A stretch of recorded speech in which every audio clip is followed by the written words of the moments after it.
All right, welcome everybody to another episode of Tennis Channel Inside In on the Tennis Channel Podcast Network. Mitch Michals from the Santa Monica studios. Special guest this week. I'm going to try not to get winded reading the introduction here, so bear with me. Sportscaster for over a decade now.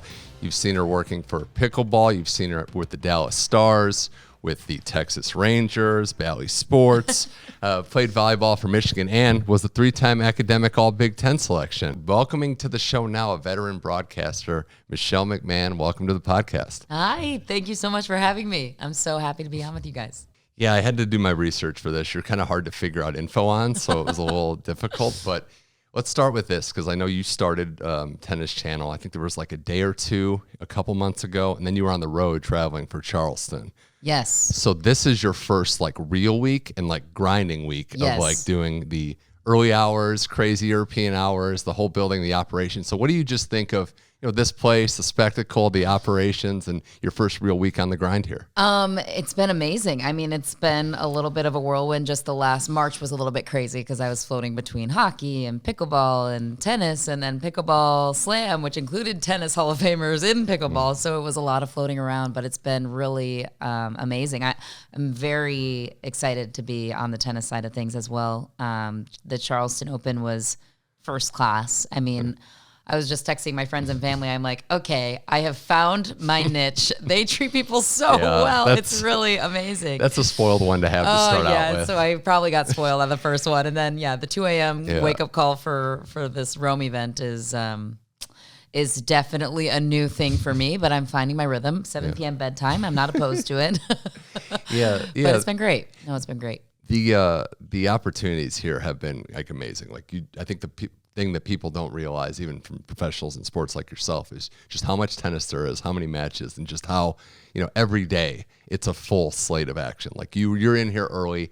They went yesterday till like 3 or 4 o'clock on the West Coast. That's like a 16, 17 hour day of tennis. Yeah. And to your point, the amount of unknowns coming into the day because you have inclement weather conditions potentially. You never know you have an idea of which match you're going to be covering, but then it could also be the other millions of matches that are happening that day. So there is a lot of back and forth, but I think that's what makes the sport so great. And Tennis Channel so great is you can really keep track of all of it, which is awesome, I think, from a fan standpoint too. So let's go back to your story here. Now, from what I gather, Grand Rapids, Michigan, like almost the run of the litter, like 5 out of 6 children. And was it sports all the time? Because by what I have, you said you played like 7 sports or so growing up. Like it was just nonstop. I was a bit of a tomboy. So I always joke around. I'm the the second middle in 4 siblings total. So I'm the youngest middle, only one with red hair. And my brother is the oldest of the group and the only boy. So I always joke that I was the like younger brother that he never had. I should, I guess, give my sports career credit to him because he was the one that first bullied me early on to play with the boys and you know, put me in my place in that way. But yeah, I grew up playing soccer, was my first love, and played soccer with the boys for many years, then picked up volleyball, which ended up taking me the furthest at University of Michigan, and then picked up tennis, ironically, in high school. My high school tennis coach, still the best coach that I've ever had, which is why the sport of tennis has such a close place in my heart. Picked me up based off of my badminton and pickleball skills in gym class. So he was like, you need to be on my tennis team. And I was like, that's funny. Never touched a tennis racket. I'm terrible. No. And he was like, I will make you into a state champion if you come train with me for a summer. I was like, okay, the joke will be on you, but like challenge accepted. And so anyways, he trained. I was a much better doubles player than I was a singles player. My ground strokes were terrible. I'm going to start training with Tracy Austin here to get some tips on that. No, I'm just kidding. That's probably pretty good. I mean, that's good a joke. Work Tracy doesn't know that yet. I haven't asked her, but no, I should start training that. But anyways, he did train me into a state champion eventually my junior and senior year. Wow. And I played basketball, but I was okay. I was just too aggressive. They were like, aggressive for basketball. I fouled out every game. My mom was like, Jesus, Michelle. And that was my soccer background. I'm like, why are you calling a reach-in foul? Isn't the point to get the basketball? And then now I say my strongest sport is pickleball, although I'm seeing all this beach volleyball right now in California, and I'm inspired again.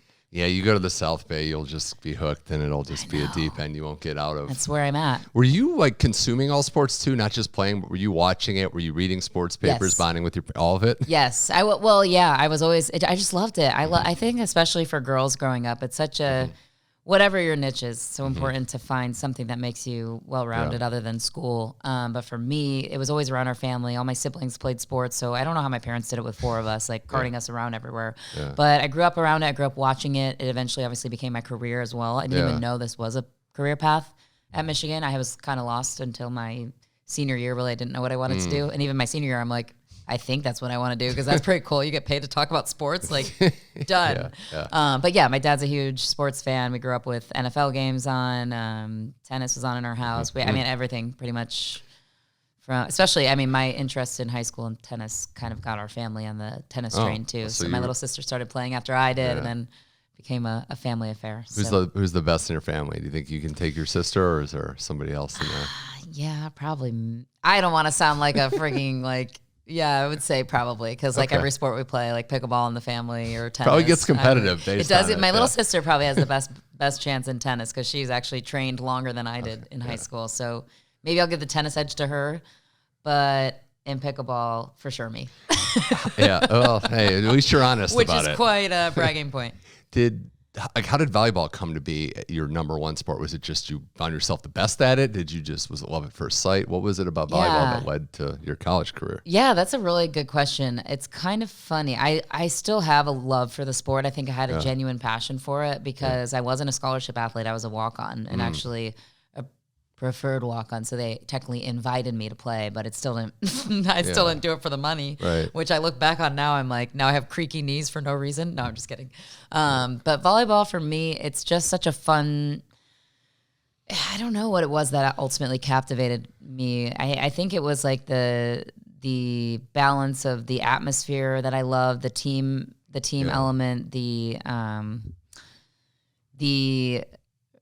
well-rounded nature of it. Like as in high school, believe it or not, middle school, I was a middle blocker, which is hilarious. I'm 5'4". If you know volleyball, which many Californians do, I am not a middle blocker, but I was like leading our team in blocks that year in middle school. Then high school, I got to play outside hitter. And then of course in college, I specialized to the back row. So for me, that was the most fun part, playing in the front row, being able to, as much as I love defense, I loved the offense action of it. And being a legacy, like, you walked on at Michigan. So like your dad, I guess, wrestled there. Your mom was a cheerleader, all this stuff. And then you go there. Was it, I'm either going to play here or I'm not going to play? Because it sounds like, based on your background, you could have gone to a smaller school and gotten a scholarship. That's a really, you did your homework. Good job. Had to. I mean, you got to be prepared here. Congrats. How do I say congrats? Sorry, but 2 a.m. brain, forgive me. But yeah, for me, actually, ironically enough, I think I swore off playing in college because one, I didn't believe in myself that I could play Division I. I was the first kid from Grand Rapids to play Michigan volleyball at the time. So we just didn't have a huge draw in Grand Rapids for big D1 time players. So I played club at a high level and all my teammates wanted to play in college. And I was like just kind of the supporting actress at that point. But my club coaches, fortunately, because that shaped a lot of my path, reached out to the Michigan volleyball coaches at the time and said, we have a girl on the team that I was committed. I just wanted to go to Michigan. Right. And I thought I just wanted to go there to be just a regular student. Here I am. I was like, joke was on me because I think I was the only one on that club team that ended up actually playing Division I. So they offered me the walk-on spot. And then at first I was kind of conflicted because I was like, I feel like this opportunity is too big for me. And I don't know if I was like, I think I was just like kind of had limited belief systems to break through. And my mom made a good point. She's like, you can always stop if you hate it, but like, when is this opportunity going to surface again? And so, I kind of took that opportunity and made the most of it. It was challenging. I will say the hardest 4 years of my life, probably. Just, I think it given me this lens in athletics of how I can relate to athletes, especially in a sport like tennis, where it's all on you, and volleyball is not that way, but I can relate to the mental side of athletics. I had a journey with mental health of my own and just kind of working my way out of some tough times. It's a lot of pressure, and we don't think about that at such a young age. So, that was it for me. We're roughly the same age, and I just bring this up because when I was in college, I was going to school in St. Louis, and we had a volleyball team that was ranked on the outside of the top 25. and we hosted a showcase. I didn't know much about volleyball, and one of the teams in our basketball arena that came to play was Penn State. Oh my gosh. This was like 2010, 2011 Penn State, and I could not believe just athleticism, size, everything, just how dominant they were. I think they won a couple national titles in that run. It's crazy. I mean, if you haven't had a chance to watch women's volleyball, it's pretty unbelievable. And especially now, like, it's only gotten better. Like, I still sometimes do volleyball analyst work. That was actually my entry point to broadcasting, was volleyball. And the level at which these girls play, it's unbelievable. And it's only gotten better. It's the national championship every year is like, it could be professional level. I mean, it's so good. So how did you balance? Because I don't think a lot of people outside of, I mean, sports fans might get this, but unless you were really an athlete at a high level, and especially a collegiate one, you don't understand the balance that goes into it. So you mentioned not knowing what you wanted to do till your senior year, but you still had school, you had a D1 commitment. How was that balance? Like, I know it can be strenuous mentally and also physically to just have the time in the day to get everything done. Oh, I know. That's a really good question. It brings me back to those years of why it was the hardest 4 years, because you're stretched in every possible direction, emotionally, mentally, physically. Like, you're exhausted. And then on top of that, you also have to balance school. And for me, I took a lot of pride in school, as you said in my intro, because that was something that I felt really confident about, because I wasn't the best on the team, but I always did really well in school. So for me, that was always a priority, but it became really, really tough, especially in the spring season, where we're lifting weights at 4 or 5 in the morning, Monday, Wednesday, Friday, and then practicing on top of that. And then it's a lot. So I had to learn that. It teaches you discipline too, because even like this job or stuff you have to do, if you're an athlete, like, it's not a direct translation, but you know what it's like to have to get up in the morning to do stuff and to take commands. And to do things that you don't want to do, but you know are going to make you better for it in the long run. But it was a lot. It was a lot to balance, and the sleep component for me. I actually feel healthier now than I did in my college athlete years, just because I feel like I'm more well-balanced. And at that time, I don't think I was. But I think the key to me was taking care of my mental health first. And once Greg Harden, I talk about him a lot. He's actually coming out with a book this fall. He's on the sheet, by the way. He is amazing. He's got a book coming out that if you get a chance to pre-order it, you should. He's incredible. So you credit him for being, very influential. And I know you wrote a nice tribute when he retired, but I first found out about him through Tom Brady, obviously, and stuff on that. But he's been like, the godfather for all these Michigan athletes. And the line that struck me, and you definitely speak more to this, is that control the controllables. Yes. So I think that kind of advice, I mean, college is overwhelming for people that, quite frankly, aren't really ready yet to deal with the struggles of being an adult. No, and especially, too, I think a component for me was, like, not to be, like, braggy or whatever, but you're obviously used to being at the best where you were in high school, and then you come into this next level, and I'm sure a lot of the pros experience this, too, at the next level, where you're like, oh, God, I'm not only not the best, but I'm the worst, and I'm, like... You lose yourself, because a lot of our identity gets trapped in this sport side of things. So I think that's where Greg helped separate and compartmentalize my life of, like, your volleyball career does not define you, Michelle. Guess what? This is just a stepping stone to get to the places where you want to be. So he, at a very formidable age, was able to reshape how I was able to handle certain challenges, and it wasn't easy. There were a lot of moments too where I felt like quitting. Like, it wasn't easy. I had some challenges with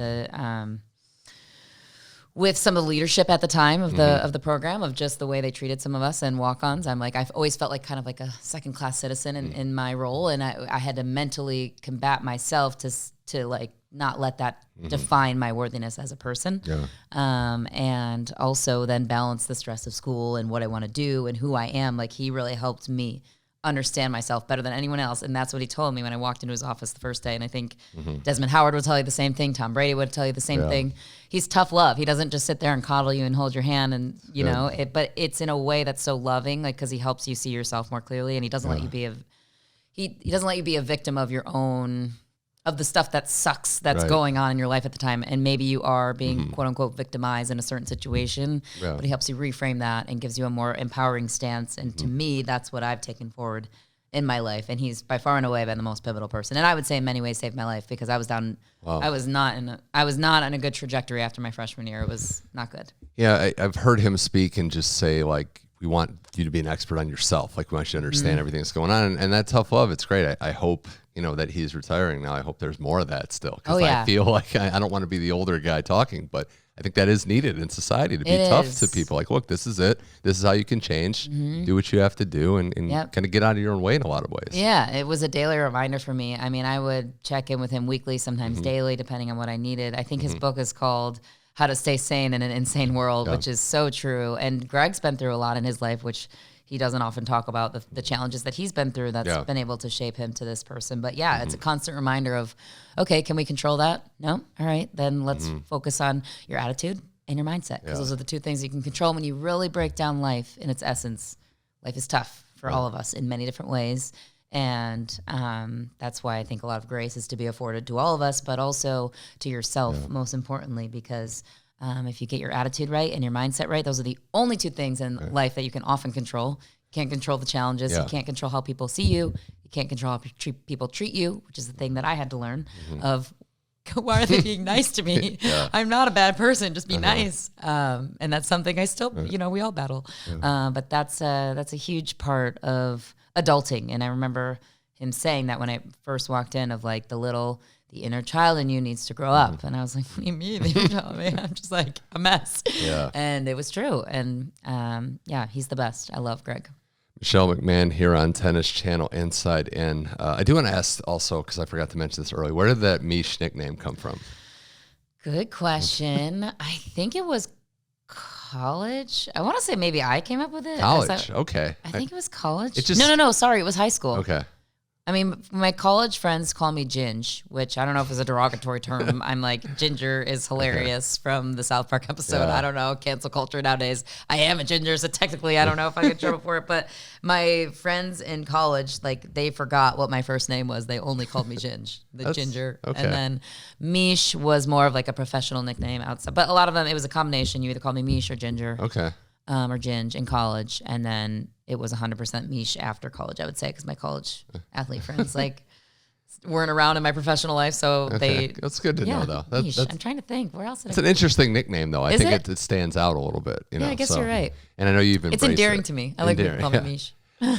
So was it at that senior year at Michigan when you decided, okay, I want to be a sports broadcaster? Like, being at Michigan, I'm sure helped the fact that not only were you an athlete there, but you're at a program at a school that has so many athletic programs to cover, get your foot in the door. What was that process like of starting to get your feet wet in terms of becoming a broadcaster? Yeah, really good question. And as much as you would think that Michigan would be a good leg up to get to that point, which I know my credibility was there because I played volleyball at Michigan. However, I actually did my own networking to afford my own opportunities, which is kind of interesting. You would think as an athlete, you'd have more of and I just don't think they had the proper connections at the time with now the athletic department has done so much to create those bridges for kids of like, you should meet Michelle McMahon, former athlete that's now doing it. And I also had a former volleyball teammate, Megan Bauer at the time, who was doing Big Ten Network. So she was my expander of like, I saw that it was possible. Yeah. And then, I guess to summarize, like, I didn't fully know what I wanted to do. Going to a 9-to-5 just sounded pretty awful, and I'm not cut out for a 9-to-5, which I learned, but I had to work a couple of those to get to where I wanted to be. So there was no major for journalism at Michigan. So therefore, you had to get your experience through internships or through covering the college sports through the BTN Student U, Big Ten Network Student U program there, which at the time I couldn't do because I was competing while all the other students could get their experience. So it really was an interesting journey. I'm completely untrained, officially untrained. Welcome to the club. What's that? So welcome to the club. Yeah, exactly. So a lot of that is about being an athlete. You learn, you get coached. I get feedback a lot here of just how to get better because I'm still learning. And I think when I reach a point where I'm like, I've got it all figured out, I think I'll probably be pretty bored. So that was a challenge. So I majored in communications and Spanish. And then from there, I was like, well, how the heck am I going to get experience? Nobody would hire you at the network level. I mean, of course, not at the network level, even at the regional level of like, you don't have enough experience. You need to get experience. I'm like, well, how am I supposed to get experience? All the other students are getting all the reps because they're working the games that I can't work. So it was a challenge. So I did an internship a couple of summers. I realized there I did not want to go to news and I did not want to move to the middle of nowhere and work my way up. That was not going to be my journey. And if I wasn't cut out for this, I would learn sooner than later anyways. And so I actually randomly divine intervention, call it what you will. I met one of the producers from Big Ten Network, Lamont, randomly in Chicago, just out and about. I can't remember. I was there for something, and I just happened to cross paths with him, and he was like, do you want to do a tour of the network? So this was wild, because I'm like... And how old were you then? I was a senior in college, so I would have been, 21? 21, wow. 21. And so it didn't stop there. He kind of introduced me to the right people and was like, you should just reach out to them, tell them you want to be a volleyball analyst, because that was the one thing I could reach for, because I'm like, okay, well, I don't have the broadcast side, but I do have the volleyball knowledge, so like, how do we bridge the gap? So then they had already hired somebody for the role. Yeah. So they told me like, sorry, they invited me to audition, but they also told me like, sorry, we already hired somebody for that. And I was like, oh, that sucks. But I remember hanging up the phone that day with one of my friends now, but he was my boss at the time. And he was like, sorry, like maybe check in with us next year kind of thing. And I was like, so defeated, and I will never forget. I was in my bedroom, and I like was about to start crying, because I'm like, there was my opportunity, and it's gone. And I called him back, and I was like, can I just come in for an audition? Because if I suck at this and I'm no good, I'd rather find out now and save myself the time and the heartbreak of building this dream that's not fully there. And if you see my potential, then maybe you'll want to work with me. I'm about to knock my water over. Sure enough, I drove 5 hours from a family vacation to audition. And then a small opening created. They had a weekly women's sports report, very small role, not a lot of money, but it was my in Chicago. And so I worked that weekly sports report for the months of October and November, talking women's volleyball and my 5-minute segment on the show. And then that's what really like inspired me of like, okay, like I do really want to do this. And how do I get from women's volleyball to sideline football? And didn't even know at the time that I wanted to do play-by-play, because there wasn't a lot of female voices in that space. So I didn't know what to reach for at that point. So I was just looking at all the roles I could possibly do. And hockey is what ended up taking me the furthest. I was pretty crafty back in my day. So I worked a full-time job. So I got the Big Ten Network job, and I'm like, cool, like, how am I going to make this work? Like $500 for a fall. That's the part of the story that, I mean, it's inspiring that you went from, getting a job and working through networking and divine intervention, as you said, at the Big Ten Network. But then you make it, it's like, okay, now I have to grind, because now you got to make a living, and now you got to keep working up. So then it becomes you're working, and I guess Tennis Channel is another example of this. You're still constantly looking for more opportunities, even when you have one. Absolutely. And so I was like, how am I going to survive? Like, you can't live in Chicago off of like not even $500 a month. Like, how do you make this work? So I became this is hilarious. This part of my journey is so funny. I was selling freight to truck drivers. I worked for a logistics company in Chicago. That was my 9 to 5 or 7 to 5, whatever you want to call it. They wouldn't let me move from the truck driver side to the customer side, the classier side, quote unquote, because the truck drivers loved the sound of my voice. LOL. That's pretty funny. Anyway, so I did that for a year, and then I was like, I don't know. I don't want to do that. But I was building up my broadcasting resume on the side. So I would do, whatever I could. I was doing play-by-play for her women's volleyball at high school level. And I think I did some tennis back at that day. And then kind of took a leap of faith. No, sorry. I worked one more sales job in between. I did medical device sales. Okay. Switched from that job to managing the Midwest territory. I was at age 24 years old. Wow. They hired me to manage the Midwest territory, selling medical equipment to neurosurgeons. But you knew where the end goal was. You were like, at this point, I want to be a sportscaster. Well, at this point, I'm like, this would be the job in theory that would steal my I just had such a passion for sports and broadcasting, and like I knew I could do it, and I knew that like I could see the other people getting hired in roles where I'm like, but I've played sports at a higher level than they have. And you've got the experience by this point to where you can see yourself doing the job, because that's the part that people don't really enough understand. Potential. It gives you your confidence when you see yourself do it for a little bit, because you can have all the confidence and belief in yourself in the world, but until you actually do it, it doesn't really register. Totally. And I think that I started to get a lot of confidence from my bosses at Big Ten Network, who were like, okay, you could do this. Like you've got the potential. They would coach me up and send me on my way. Still not getting the opportunities I wanted. I was still very much pigeonholed at Big Ten Network as a volleyball analyst. And I was very clear to them, like bulldozing doors. I'm like, please, like just give me a chance. And social media roles, this and that. So I ended up actually pitching to them a digital hockey show, which at the time digital was not big. So I was like, it's low risk to you. I'll do all the work for it. I'll cut the highlight. I mean, because I was also doing production assistant stuff. So I was back in the bullpen cutting highlights and logging football games and doing all that stuff, all while working a full-time job. So I would go in there on Saturdays and do that. And then eventually I stopped my medical device sales because they gave me a fork in the road and they were like, okay, you can't keep doing broadcasting. So we need you to commit to this Midwest territory full time. We need your full attention. We can't have you leaving on a random Wednesday to do a volleyball game. And to me, I'm like, but I'm in sales. Wouldn't that look good for your company? Why don't you want me on TV? And they were like, because you can't. You're the Midwest manager. Just give me like a shirt with your company logo. I know. And I was like, but can't we make them both work? It wasn't that big of a commitment, but they needed me to be in Ohio on random weekends or Indiana or Kentucky or whatever. So I was like, okay. So I took a leap of faith. I called my mom and dad. I was like, all right, guys, like this is the time where I felt like I had enough confidence to at least make it work. I hustled. I put like 4 different jobs together. But anyways, I quit that job. I made the choice. I'm like, I can't. It's soul sucking to be wandering. No offense to anyone that works in the hospital settings. Like, thank you for all your work. It was soul sucking for me just to try and sell something that I felt would bring value to people. You had another passion. I think that's the thing. Like you knew that there was what you wanted to do, but getting there, especially in this industry, was hard. But the digital side was huge. I mean, that's where the timing is everything. And from there, it just kind of took off. And I know you've worked for all these different networks, but the one thing I wanted to bring up right now was pickleball. You said you discovered back in like 2006. I mean, I'm from the Midwest too. I had no idea. Like, really? Like I had no idea. It's my gym teacher, Dave Stukup, who's an absolute legend in West Michigan. He's in the West Michigan Hall of Fame, I think. This guy has won a gazillion state championships. He has such an ability to take athletes and train them into. It's unbelievable to me. I can't even. I thank him for all of my passion for tennis, but.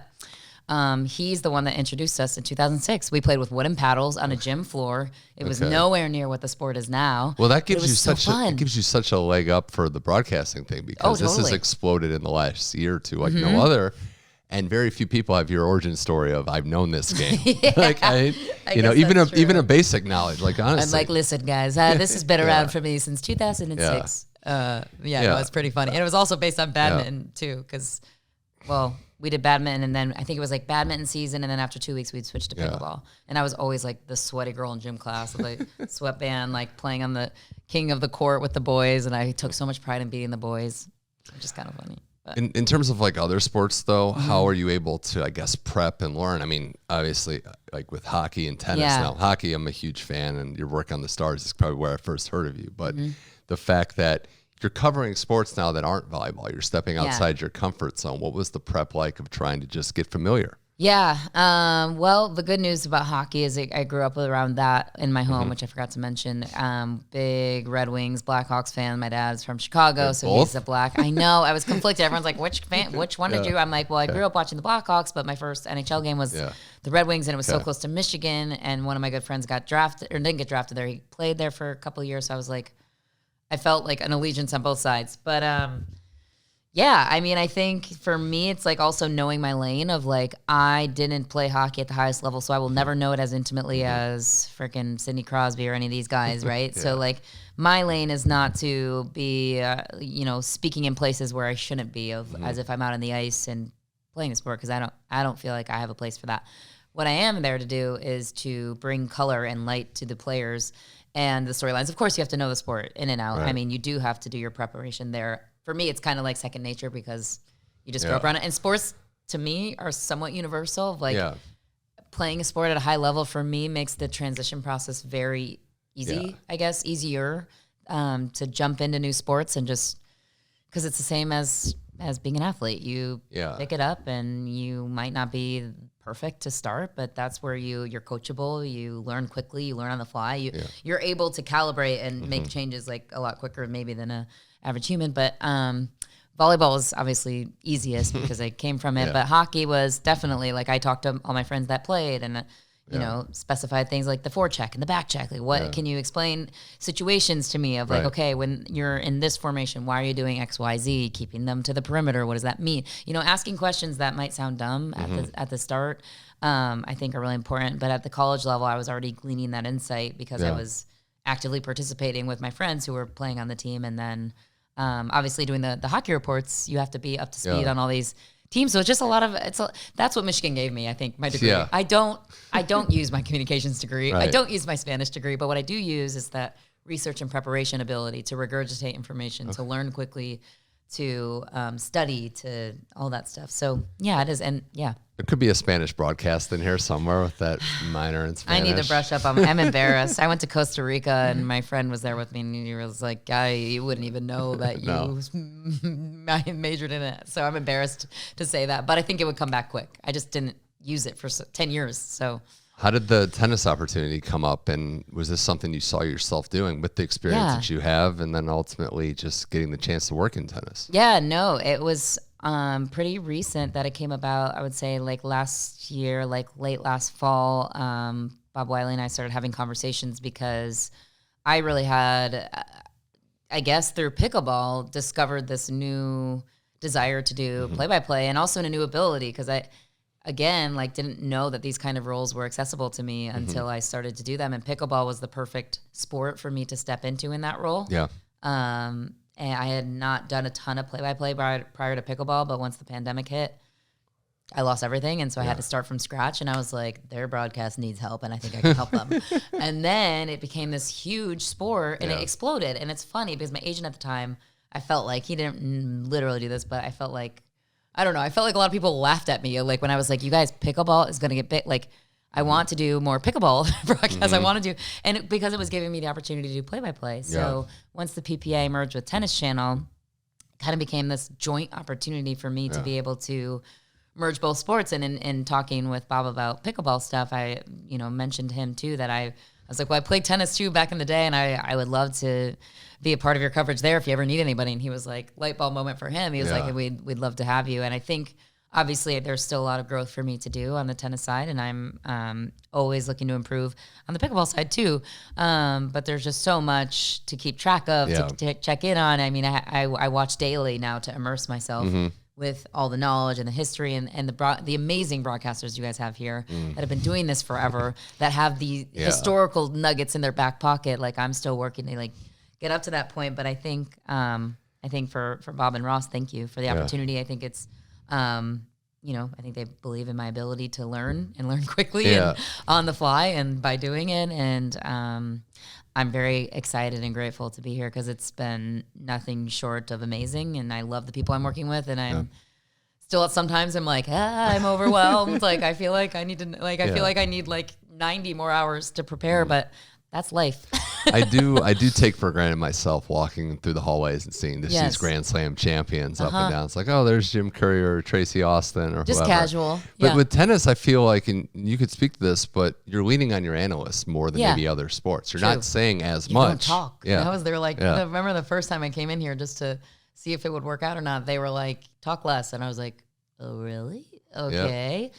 So when you do talk, you want to have something good to say or like lead your analysts in a way. And I'm still learning the balance or the art of that, so to speak, of like, okay, where's my place here? Like, how do I, where does my analyst want to go with this? And that's a lot of like preparation beforehand of like talking points they could get to at some point during the match. And the historical elements that you can dive in, but when there's a million matches happening in a day, keeping it all straight and juggling it, I'm like, I just can't wait for the day that this all becomes innate. And I'm like, oh yeah, this is, and drop bits of information out of my pocket for all different things. But so who are some of the tennis players that you're, I guess, captivated by now, and maybe even some historical ones when you were growing up? Well, I think Tracy Austin would be top of the list. I mean, working with her now, but then also just the ability that she had at such a young age, I think is remarkable. Yeah, I talked to her about that once where I'm like, what was it like just going to school after you won the U.S. Open? I know.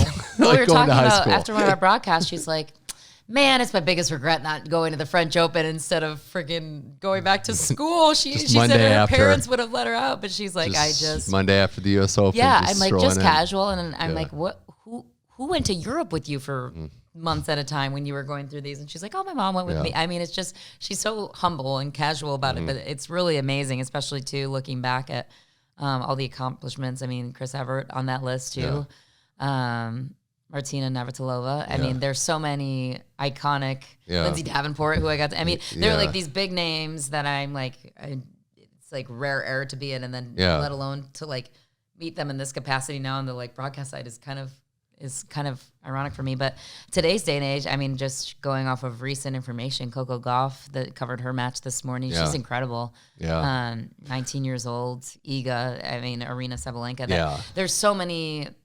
It's such a dynamic game, and it's tough on one hand because if you're someone like Coco, you get a lot put on you at such a young age.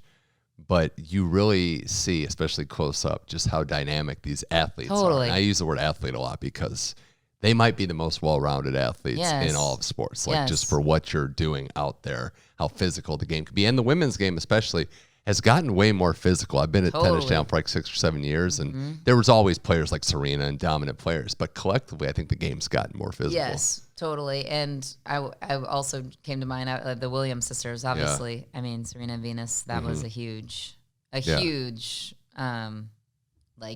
part of my upbringing of like you turn on the TV and they, I mean, during their prime too. Then you have Federer, Djokovic. I mean, there's so many. It's like the sports thing that is universal that you were saying. The two things that stand out to me watching any sport is just conditioning and footwork. Yeah.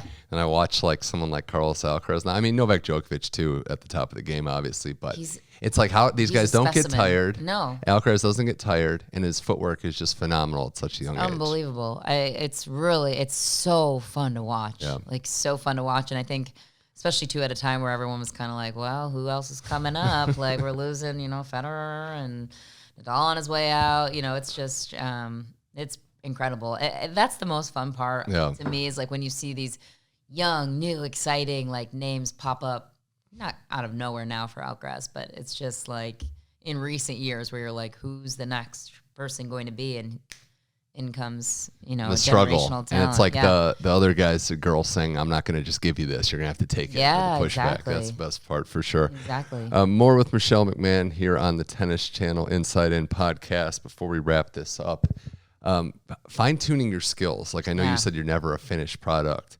How do you, I guess, criticize yourself? I know it could be uncomfortable listening to yourself talk or watching yourself on camera even. I hate it. Both of those things. I try not to now because I'm like, I'm just trying not, because there was a point where, sorry, what was the question? Did I cut you off? Well, no, it's like, I guess just going off of that, like how do you critique yourself and improve while getting through the obstacle of having to watch yourself and listen to yourself, which can be uncomfortable. It can be. And especially here too, because I feel like at the play-by-play level, it's like next level of detail of like, when you come from sideline positioning, there's its own fine tuning. And once I feel like I've got a handle on that, and now it's like bigger role play-by-play, bigger sports. So it's like stepping into these different nuances.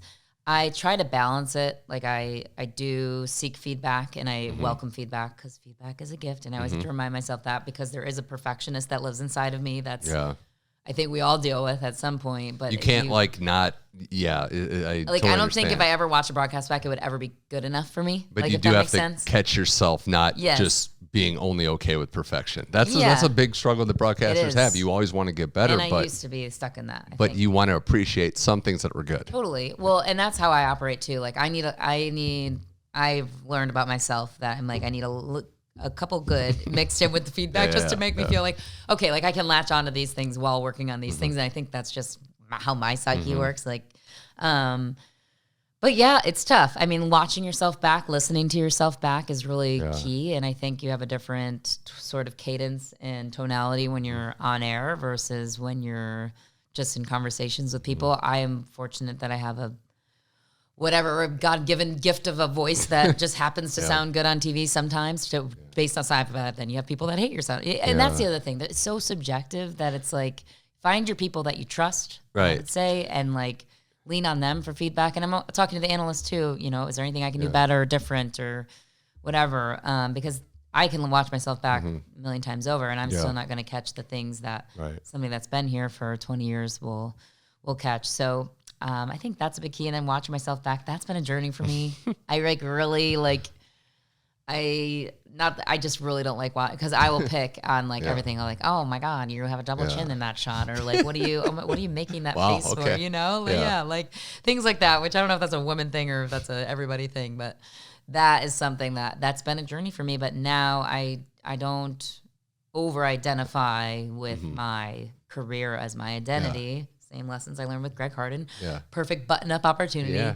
I try not to over-identify with this as who I am. It's an extension of me, and it's certainly a big part of my life, but I don't ever want to be defined by it. And I also, my end goal is to do a really good job to the best of my ability and be a good person, treat people well. So at the end of the day, those are the things that really matter. And then the rest will, generally speaking, work itself out and control what I can control. And that's my work ethic, my attitude, and my mindset. And so I'm like, every day I come in, I still feel like I'm like, oh my God, I could have used a million more hours to prep, but I did my best. I have enough, and I'm like, I'm enough. And so you have to have that base of confidence to just, Well, we're all vain. I mean, not just women. So I think we look at how we appear on camera tough. too. Some of these camera angles, I'm like, can we just shoot down a little bit? Which, thank you for this one. Def had to. We also, I think a lot of us, myself included, take for granted the people in the industry that help us. So I know you're kind of working your way up. Who are your, I guess, friends, influences, people you lean on professionally to kind of get you through it, even if it's like fellow broadcasters? Yeah, that's a really good, and I know I'm going to listen to this back and be like, oh no, I forgot so many people. This is your Oscar speech, so I wish I had it. time to reflect on all the people. One of my best friends in the industry, Kelly Nash, she works at MLB Network. She was somebody from day one that always set a really good example of how to treat, because there can be cutthroat. There can be a lot of like jealousy and what I love about Tennis Channel is they really aren't about that, and it's a friendly work environment, which I love, and that can be a rarity. So Kelly Nash, Lisa Byington is a huge role model in the play-by-play space. She's now play-by-play for the Milwaukee Bucks, and I came up right underneath her at Big Ten Network of like, she was the person that was always ahead of me and doing all these amazing things. And I don't say that in a competitive way. I say that in a like, oh, one day I would love to do that. And she was always super helpful. And then to see her do play-by-play, I'm like, oh, like I want to do that too. Like that. So I think having trailblazers like that in the industry is so key. Linda Cohn, who lives in LA. I love Linda. John Forslund, who I work with now with the Stars, Josh Bograd and Razor, great. John Norton, my producer and director, Mark Vittorio for Bally. Those guys are great. Jason Walsh and Bally. Everybody, that's thank a lot. you. Yeah, I know. John Forslund was a huge help when I first joined. When I first joined the Hurricanes and then made it to the national network, that was a big leap. Hockey community is just great. Hockey community, they are. They're very helpful. For the most part. Not everybody, but for the most part. We won't say those names. we won't say the ones that'll, that will live another day. Do you have any, we can wrap with this, do you have any last goals or places you're looking to go? I mean, it's been over a decade, but they're still just popping off now at the broadcasting career. No, thank you. Honestly, like my goal at this point is I am very happy to have landed with such a good network, and even though it's a freelance capacity, but networks, I'll say, like my people at Dallas treat me so well. The people here treat me so well. So for me, it's less and less nowadays about the milestone achievements than it is about being able to have a good balanced life and inner peace. Okay. Well, world peace. No, but I mean, I think, I also accomplished a lot at a very young age. I got to cover a Stanley Cup when I was 26 years old. I got to do a college pregame football show. I got to do a sideline football assignment at the Big House. That was a big one for me. So I've done a lot of really cool things. And I'm not satisfied content, I guess is the right word. I'm not resting on my laurels. I still think I have a lot to prove to myself here with this opportunity that I'm just trying to make the most of it and hopefully grow here with this network for many years. I really love it here. So, well, we appreciate you coming on the show. We appreciate you being part of the team here. I know Dallas is where your home is now, and just try to stay cool in the summer. I was there in October. It was like 110 degrees outside. I won't be there much this summer. I'll actually be here more doing tennis and pickleball. So, yes. Well, I appreciate you coming on. That's the last thing I had. I guess the only other thing would be, what would be your favorite if you were going to sing karaoke to a Black Eyed Peas song, like we did in high school? Oh, gosh. Where is the Love? Yeah, probably. I think I did that. Actually, I did a performance in middle school. I hope it's not on YouTube or anything. But no, it isn't. I looked. It wasn't on there. So, but no. Is that why you asked that specifically? Yeah. That's hilarious. How did you find all this? It's a tough research process that involves just Google. So appreciate you coming on, Michelle McMahon. Follow her on social media and covering tennis now. Thanks for coming on the podcast. Thanks for having me.